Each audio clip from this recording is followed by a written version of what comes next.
Last part में हमने देखा था कि मैक्स अपनी फैमिली के पास वापस आ गया था, जिसके बाद उसने एवा के साथ एक ऑफिशियल वेडिंग की थी और फिर वो बबाता के साथ मार्स पर निकल गया था, क्योंकि उन्हें मैक्स की गोल्डन हॉर्न बेहेमोथ बॉडी को अपग्रेड कराने के लिए कुछ मेटल्स की जरूरत थी जो मार्स पर ही थे, क्योंकि एक सिविलाइजेशन मार्स पर माइनिंग करती थी जिसे बबाता के मास्टर ने अपने अंडर ले लिया था। लेकिन कुछ सालों बाद एक एलियन आर्मी ने बबाता के मास्टर पर अटैक कर दिया था, जिसकी वजह से वो माइनिंग साइट अब किसी के अंडर नहीं थी। थोड़े समय बाद मैक्स और बबाता स्पेस शटल के थ्रू मार्स पर पहुंच जाते हैं, जहां उन्हें एक पिरामिड जैसा एंशिएंट रुइंस दिखता है। तो बबाता मैक्स से उसको स्कैन करने को कहती है, तो मैक्स स्कैन करके उन स्टोन्स को ढूंढ लेता है, जिसके बाद वो दोनों वहां जाने लगते हैं। इधर मास्टर हंग और मास्टर ली शैंग भी नींद से जाग गए थे। अब आगे तो इस पार्ट की शुरुआत में हम मार्स प्लैनेट को देखते हैं, जहां एंशिएंट रुइंस में मैक्स और बबाता उन सभी स्टोन्स के पास पहुंच जाते हैं, जिन्हें देखकर बबाता बहुत खुश थी। साथ ही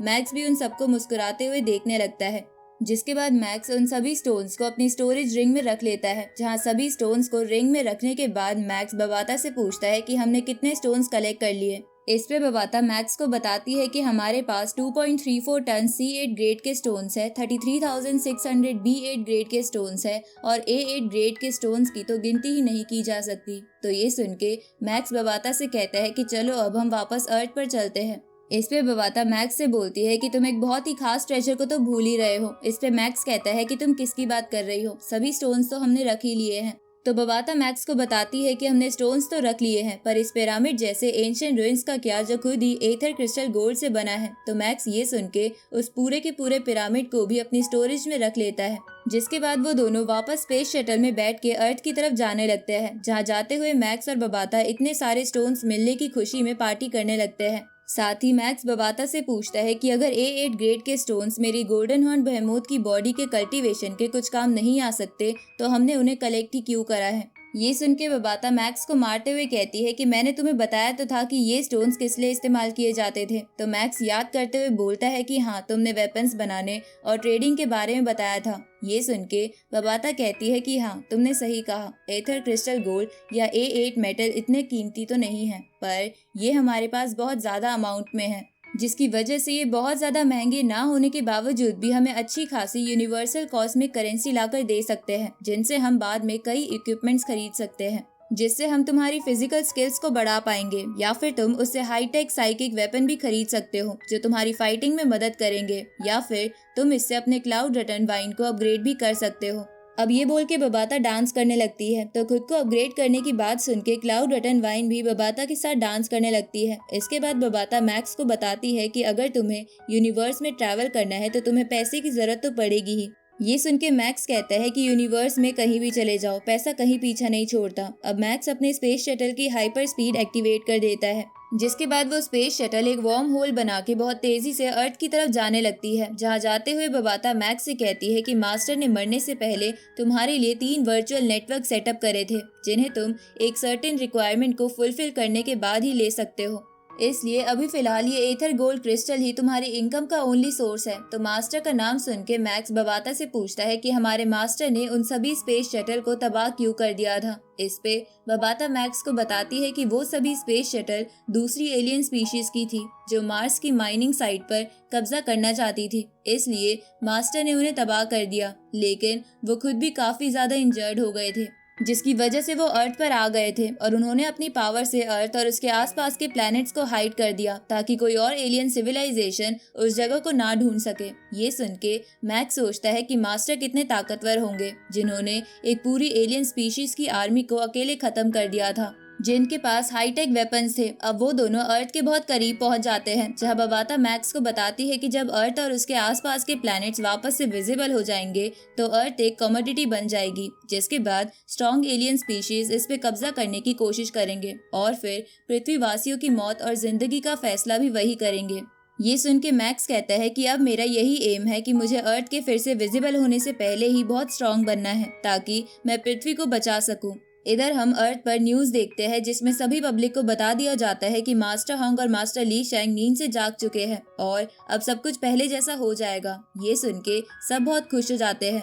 इधर हम मास्टर हॉन्ग के हेडक्वार्टर को देखते हैं, जहां मास्टर हॉन्ग और मास्टर ली शैंग से तीनों गार्ड्स मिलने आए हुए थे। तभी मैक्स भी वहां आ जाता है और मास्टर होंग को खुशी के मारे गले लगा लेता है, जिसके बाद मास्टर होंग मैक्स से कहते हैं कि हमारे नींद में चले जाने के बाद तुमने सब कुछ अच्छे से मैनेज करा और अपनी पूरी ताकत से लड़के गोल्डन वन बेहमोथ को हरा के पृथ्वीवासियों को बचा लिया। साथ ही तुमने उन तीनों बुरे एल्डर्स को भी मार के सब कुछ ठीक कर दिया, इसलिए मैं तुम्हारा शुक्रिया करता हूँ। ये सुन के मैक्स कहता है कि मैं ये सब कुछ आप सबके सपोर्ट के बिना नहीं कर पाता। इसके बाद मास्टर ली शैंग मैक्स से कहते हैं कि मैं तुम्हारी वेडिंग में भी नहीं आ पाया, इसलिए मैं चाहता हूँ कि तुम मेरे साथ ड्रिंक करो। इधर मास्टर होंग सोचते हैं कि गोल्डन वन बेहमोथ तो मर गया, जिसकी वजह से अब अर्थ के मॉन्स्टर तो हमारे लिए ज्यादा बड़ा खतरा नहीं है। पर इस विशाल ब्रह्मांड में बहुत सारी मिस्ट्रीज छुपी है, जो एक घने जंगल की तरह है, जिसमें कब कोई स्पीशीज हमारे लिए खतरा बन जाए कोई कह नहीं सकता।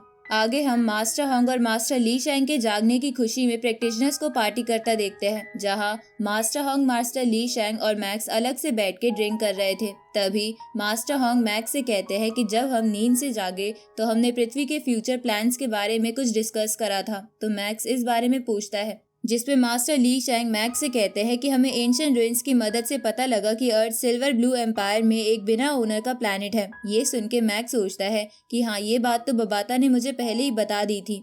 उसी वक्त मास्टर होंग मैक्स से कहते हैं कि एक बिना ओनर का प्लैनेट बहुत बड़े ट्रेजर से कम नहीं होता, क्योंकि ये बहुत सारी एलियन स्पीशीज को आकर्षित कर सकता है, जिसके बाद वो स्पीशीज पृथ्वीवासियों को गुलाम बना सकती है या फिर पूरी पृथ्वी को ही बेच सकती है। इसलिए हमें स्ट्रांग बनना होगा। तो मैक्स भी इस पे एग्री करता है। इसके बाद मास्टर ली शैंग कहते हैं कि अब से हम एक साथ कल्टीवेशन करेंगे। अब ये बोल के वो और ड्रिंक करने लगते हैं। इधर हम बबाता को देखते हैं, जो मास्टर होंग और मास्टर ली शैंग की फाइट की वीडियो देख रही थी, जिसे देखते हुए वो कहती है कि इनकी डिटर्मिनेशन तो बहुत ही अच्छी है, पर अफसोस की बात है कि इनके पास कोई मेंटर नहीं है, जिसकी वजह से इन्हें स्टार लेवल तक ब्रेक थ्रू करने में 60 साल लग जाएंगे। उसी वक्त वहाँ मैक्स आ जाता है और बबाता से कहता है कि हमारे पास मार्शल आर्ट्स की सीक्रेट्स बुक है ना, तो चलो हम वो मास्टर होंग और मास्टर ली शैंग को दे देते हैं, ताकि वो अपनी कल्टीवेशन स्पीड बढ़ा सके। ये सुन के बबाता गुस्से में कहती है कि हम ऐसा कैसे कर सकते हैं, वो बुक्स मेरे मास्टर के स्टूडेंट्स को ही मिल सकती है। तो ये सुन के मैक्स बबाता को आइडिया देता है कि क्यों ना हम मास्टर होंग और मास्टर ली शैंग को भी हमारे मास्टर का स्टूडेंट बना लें। तो बबाता इसके लिए मान जाती है। आगे मैक्स मास्टर होंग और मास्टर ली शैंग को उसी जगह पर ले आता है जहां मैक्स पहली बार बबाता से मिला था। तो उस जगह को देखकर मास्टर होंग कहते हैं कि मैंने सोचा भी नहीं था कि इस फॉगी से आइलैंड के नीचे एक एंशिएंट रुइंस होगी। इसके बाद मैक्स उन दोनों को बताता है कि ये स्पेस शटल मेरे मास्टर 50,000 साल पहले पृथ्वी पर लाए थे और अब मेरे मास्टर मीटियोर स्टार के लिए अर्थ से एक सूटेबल कैंडिडेट ढूंढ रहे हैं। इसलिए मैं चाहता हूँ कि आप दोनों भी मेरे मास्टर के स्टूडेंट बन जाओ। ये सुन के मास्टर होंग मास्टर ली शैंग से कहते हैं कि मैक्स ने मुझे बताया था कि वो अपने मास्टर का एक लौता स्टूडेंट है, जिसके साथ एक आर्टिफिशियल इंटेलिजेंस भी है। तो ये सुन के मास्टर ली शैंग खुश होते हुए बोलते हैं कि अगर मैक्स एक लौता स्टूडेंट है तो तब तो हम जरूर स्टूडेंट बन सकते हैं, क्योंकि फिर हमें कोई रूल्स फॉलो नहीं करने पड़ेंगे और हम अपनी मर्जी के मालिक होंगे, क्योंकि मास्टर तो मर चुके हैं। ये सुन के बबाता मास्टर ली शैंग से गुस्सा होते हुए बोलती है कि तुम्हें क्या लगता है, अगर मास्टर यहाँ नहीं है तो तुम अपनी मर्जी के मालिक बन सकते हो। इसके बाद बबाता मास्टर होंग और ली शैंग से कहती है कि अगर तुम मेरे मास्टर के स्टूडेंट बनना ही चाहते हो तो मैं तुमसे कुछ नहीं छुपाऊंगी। अब बबाता अपना नाम बताती है और कहती है कि मैं ही तुम्हें सब कुछ सिखाऊंगी। इसके बाद बबाता अपने मास्टर की बॉडी को बाहर निकालती है, जिसे देखकर मास्टर होंग और मास्टर ली शैंग चौंक जाते हैं। तभी बबाता अपने मास्टर से कहती है कि अब से ये दोनों भी आपके स्टूडेंट्स हैं। अब बबाता उन दोनों को मास्टर के सामने झुकने को कहती है, तो वो दोनों ऐसा ही करते हैं। इसके बाद मैक्स उन्हें अपनी स्टोरेज रिंग से वुड क्रिस्टल निकाल के दिखाता है, जो उनकी कल्टीवेशन में मदद कर सकते थे। तो इतने सारे वुड क्रिस्टल को देखकर मास्टर ली शैंग मैक्स से इस बारे में पूछते हैं, जिसपे मैक्स उन्हें कहता है कि ये वुड क्रिस्टल हमारे मास्टर यानी मीटियोर स्टार के क्रिएटर ने हमारे लिए छोड़े हैं। अब वो दोनों मास्टर बबाता और मीटियोर प्लैनेट की टेक्नोलॉजी को ट्राई करने लगते हैं, जहां मास्टर ली शैंग बबाता के दिए हुए एक वेपन से कुछ आर्टिफिशियल मॉन्स्टर से लड़ते हैं, जिन्हें वो बहुत आसानी से हरा पा रहे थे। तो ये देखकर मास्टर ली शैंग कहते हैं कि इस वेपन के सामने मेरी 9 थंडर ब्लेड कुछ भी नहीं है। इस पे मास्टर होंग बोलते हैं कि ऐसा इसलिए है क्योंकि इनकी टेक्नोलॉजी हमसे बहुत आगे है। इधर बबाता मैक्स से कहती है कि होंग और ली शैंग की समझने की ताकत बहुत ज्यादा है। और अगर वो मास्टर की छोड़ी हुई ट्रेनिंग को फॉलो करेंगे तो उनकी ग्रोथ बहुत जल्दी होगी। तो क्या तुम्हें डर नहीं लगता कि ये तुमसे आगे निकल जाएंगे? ये सुन के मैक्स मुस्कुराने लगता है। इसके बाद बबाता होंग और ली शैंग को बताती है कि जैसे जैसे वो दोनों कल्टीवेशन करते जाएंगे वैसे वैसे उनकी उम्र और बढ़ती जाएगी। साथ ही वो मैक्स से कहती है कि अब तुम्हारी फिजिकल एनहेंसमेंट का वक्त आ गया है। इस तरफ हम मिल्की वे गैलेक्सी में एक वार्म होल को देखते हैं जिससे एक एलियन स्पेस शटल बाहर आता है, जिसका कैप्टन कहता है कि मैंने सोचा भी नहीं था कि यहाँ पर एक नेचुरल वार्म होल होगा। इसके बाद वो कैप्टन अपने क्रू मेंबर से कहता है कि जल्दी से इस वार्म होल के कोऑर्डिनेट्स का पता लगा के उन्हें फैमिली के पास भेज दो। उसी वक्त उसका एक क्रू मेंबर कहता है कि इस मिल्की वे गैलेक्सी में एक वॉइड एरिया है। ये सुन के वो कैप्टन कहता है कि क्या तुम उसी वॉइड एरिया की बात कर रहे हो जो बहुत हजार साल पहले एक पावरफुल पर्सन ने बनाया था? इस पे वो क्रू मेंबर हाँ करते हुए कहता है कि अब हम बहुत ज्यादा अमीर हो जाएंगे। ये सुन के वो कैप्टन कहता है कि उस पावरफुल पर्सन को आखिरी बार इसी वॉइड एरिया के पास देखा गया था, इसलिए जरूर हमें वहाँ बहुत सी कीमती चीजें मिलेंगी। इसके बाद वो अपने क्रू मेंबर्स को ऑर्डर देता है कि जल्दी से उस एरिया को सर्च करो और वहाँ एक लाइफ वाले प्लैनेट को ढूंढो, क्योंकि हम उस प्लैनेट पर कब्जा करने वाले हैं। और उसके ये बोलते ही ये पार्ट यहीं खत्म होता है।